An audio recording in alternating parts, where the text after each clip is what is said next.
This is a story about two kinds of people. The people who buy, the customers in a competitive market, and the people who help them get what they want, the salesmen. We're all customers quite often, and we're all salesmen now and then. Salesmen of things and of ideas. And there's a lot to selling, anything.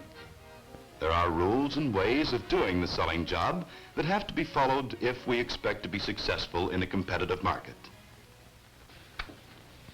Well, now, here's Don Evans. He's a pretty good young salesman, lots of drive, spends his time off the floor studying his product, planning his next day's work. Only trouble is, sometimes Evans thinks he has all the answers.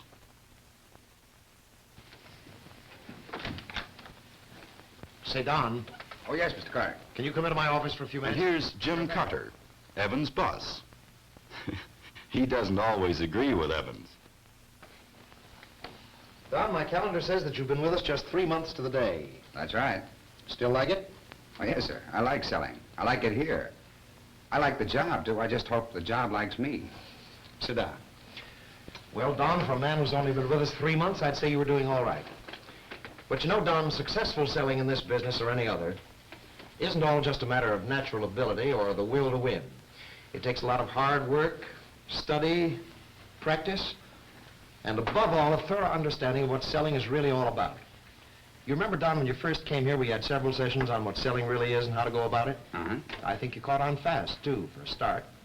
But before we go any further, it might be a good idea to see where we're at so far. You know, Don, right now you're forming sales habits that are going to stay with you.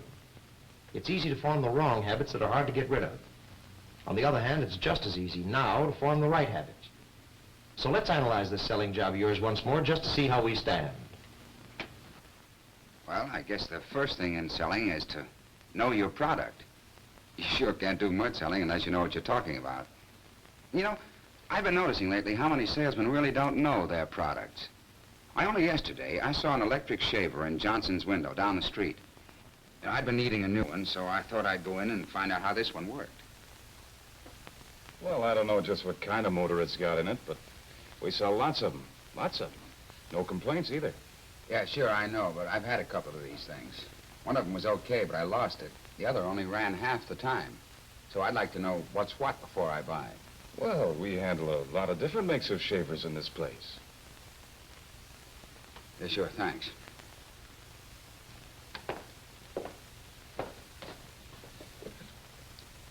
All that guy needed to make a sale was just a little information about his product.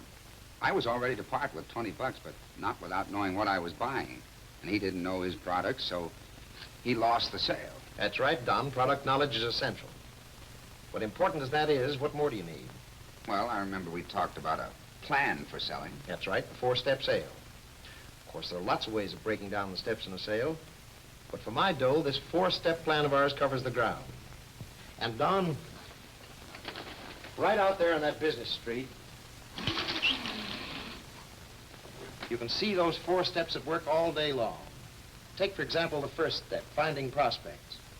All those people out there, they're prospects for all sorts of products. That's why those stores out there are located where the greatest number of people pass by.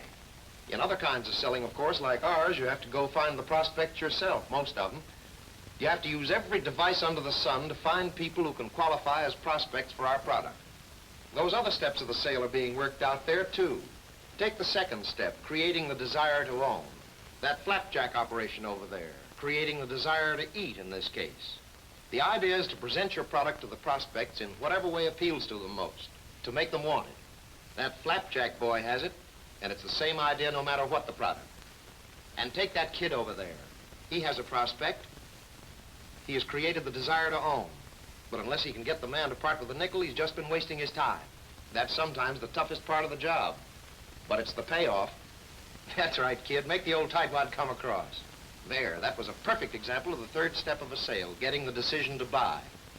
And there's an example of the final step, delivering the product right. By delivering the packages right to her car, the clerk has followed up his sale with a goodwill gesture that should bring the customer back again, and may help get her to send in her friends. Well, I think I've got those 4 steps pretty well in mind, Mr. Carter. In fact, I've got them all down right here. And in addition, I've tacked on some reminders of some of those other things we talked about. You know, the rules for handling people. Good, let's hear them. Ask questions. That's point number one. Seems like the only way you can find out how to handle a prospect is to ask questions that'll get him to give you the information you need. Let the prospect talk. That's the only way you can discover what he really wants, whether he's interested in, whether you're on the way to selling him. That's right, Don. If you do all the talking, you get darn little help from the prospect. So you let him talk. What's your next point? Don't argue. Arguments just make people mad. You don't get people to buy things by making them mad at you. You try to set them straight, but not by arguing. In fact, you can win an argument and lose the sale. Yes, but, the old one, too. You tell the prospect, well, yes, that would seem to be the case, but there's another angle.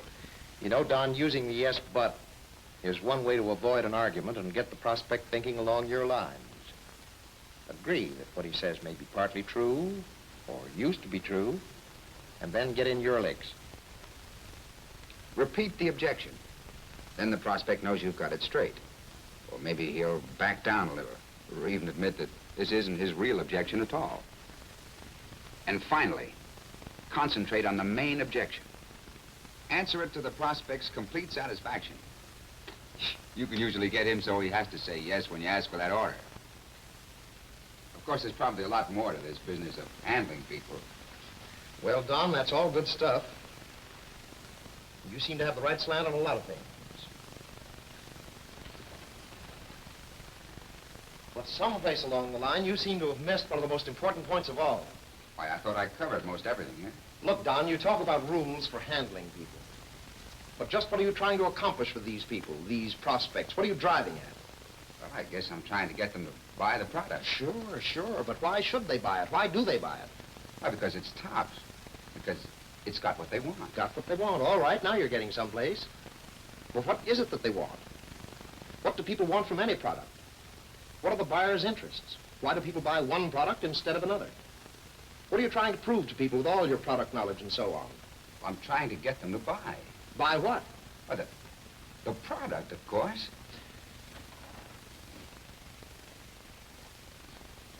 Look, Don, you've got a whole mass of sales information stored up there inside your head, but you've forgotten what you're trying to accomplish with it. Think it over. What do people want from any product? What do they want out of life? What are the buyer's interests?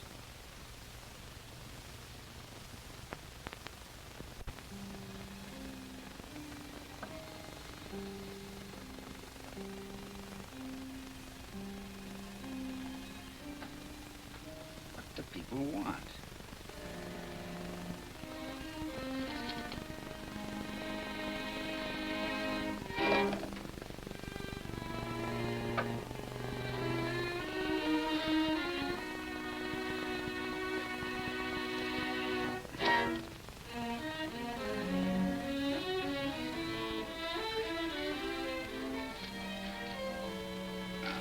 Yes.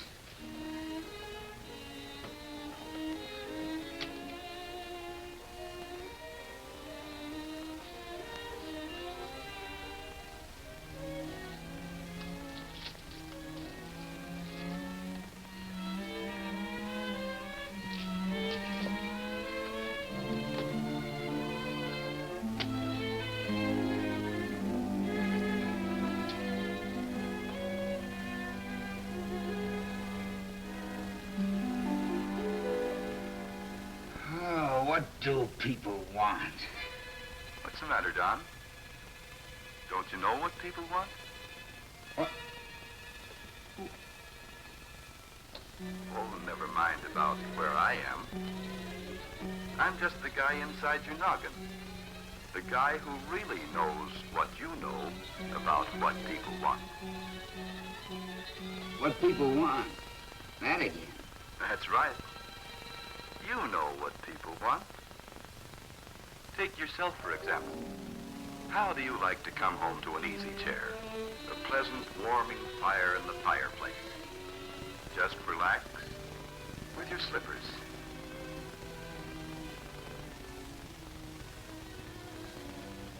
Your pipe. newspaper. Solid comfort. Yes, comfort is mighty important to you and to a lot of other people. That's one of the things you and lots of other people want. Then, take a mother with her child, her most priceless possession, her baby. What's the angle there? Why, the safety of that baby.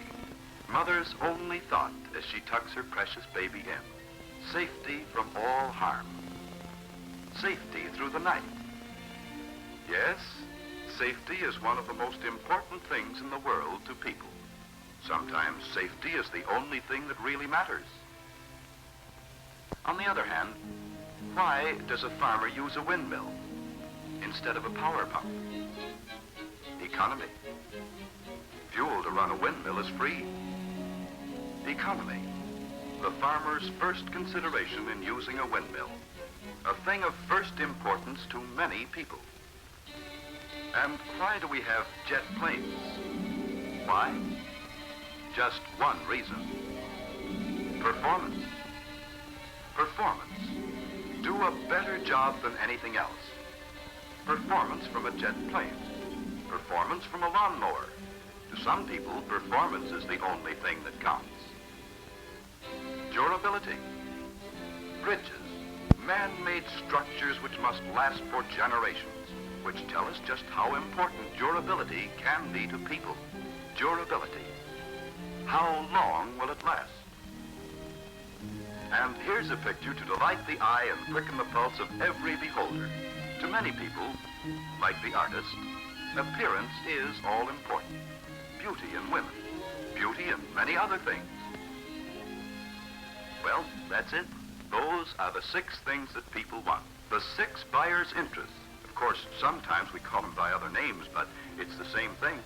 For example, take that cigarette. You pick a certain brand, maybe for its flavor or its firmness or the fact that it doesn't make you cough. Well, in a cigarette, those things all add up to performance. Performance in a cigarette.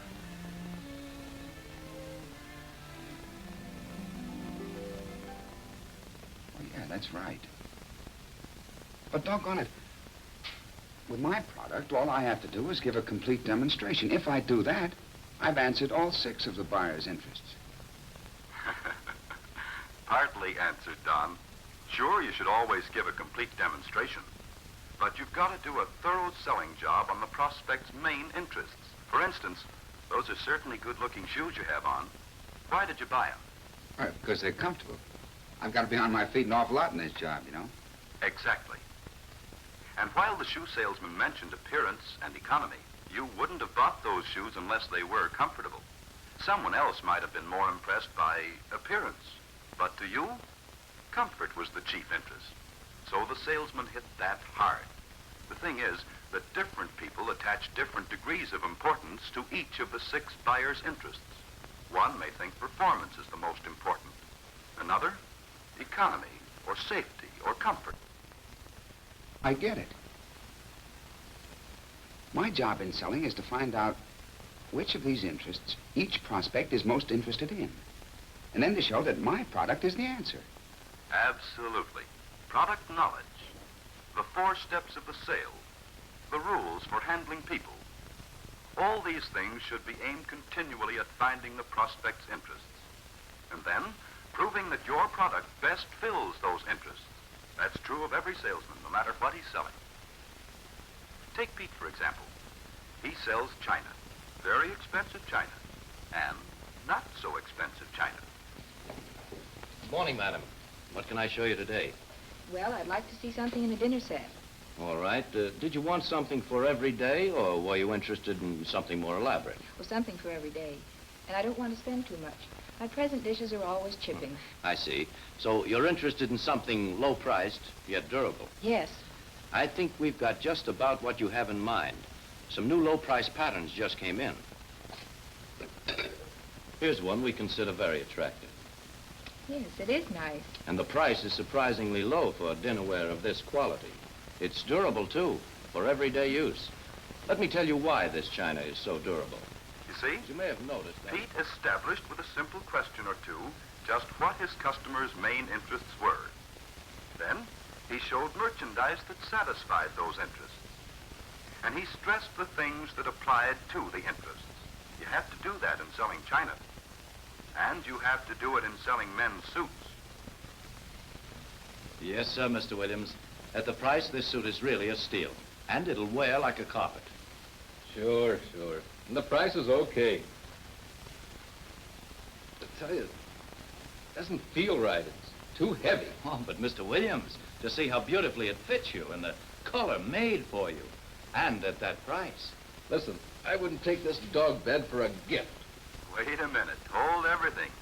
Let's back up a little and do it right. Seems a little heavy. You'd be more comfortable with a lighter weight material? Right. Let's just try on this lightweight pinstripe and see if it doesn't give you the comfort you want.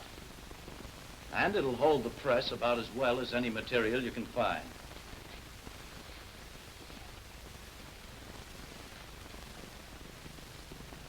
Well, this is better. Yes, that was better. When a prospect gives you a hint as to what his interests are, stay on the beam. Prove his interests.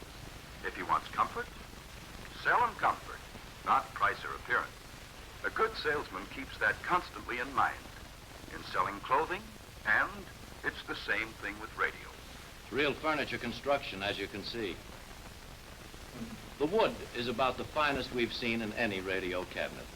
Genuine hardwoods and hardwood veneers, not synthetic. No, it certainly is good looking. Yeah. And for loading and unloading the phonograph, it's really convenient. You just pull the door open and the record player slides out where you can reach it easily. It is convenient. Yeah. Of course, the most important thing about any radio set is, how does it perform? Yeah, performance. How about that? That's what I want to see. Yes, how does this one perform on this new FM everyone is talking about? Well, just wait till you hear it. But first, I'd like to tell you some of the reasons why the performance of this set is so much superior. Now, performance begins right here. Well, there are lots of ways of doing it, but you have to find out which of the 6 interests your prospects are most interested in. Then, you have to demonstrate your product in terms of that interest. Well, Don, that's the story. Actually, you really knew those things all along. You just have to remember them all the time, at every step of the sale. Remember what people want. That's what Carter was talking about. The things people want. 6 buyers' interests. Comfort, safety, economy, durability, performance, and appearance. Yes, sir, that's it. That's the answer to what people want. All the product knowledge, the 4-step sale, the rules for handling people, they're all aimed at just one thing: finding out exactly what a prospect wants, and then proving that has it.